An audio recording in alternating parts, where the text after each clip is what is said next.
is Lawrence Christian Simanuel from TM5A. I would like to share to you the historical site of Tarlac, and that is the Capas National Shrine, or also called the Pambansang Dambana ng Capas in Filipino. It is located in Barangay Aranguren, Capas, Tarlac, Philippines. Was built by the Philippine government as a memorial to Allied soldiers who were interned at Camp O'Donnell at the end of the Bataan Death March during the Second World War.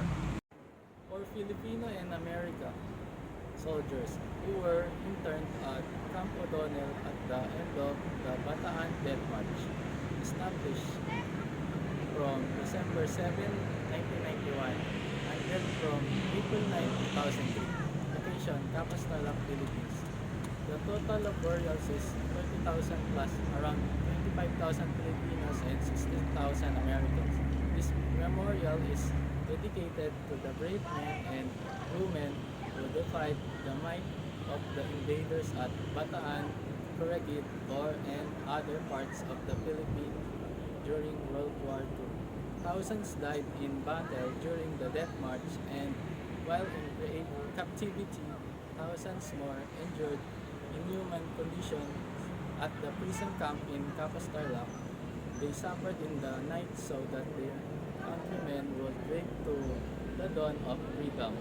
The site, which was the former concentration camp for the Allied prisoners, is a focus for commemorations on Araw ng Kagitingan, Valor Day, an annual observance held on April 9, the anniversary of the surrender of U.S. and Philippine forces to Imperial Japan in 1942. There is also a memorial inside the site to the Zex who died fighting alongside the Filipino and U.S. soldiers. And lastly, to those fallen heroes in the history of Death March here in Capas, Tarlac, I would like to give my salute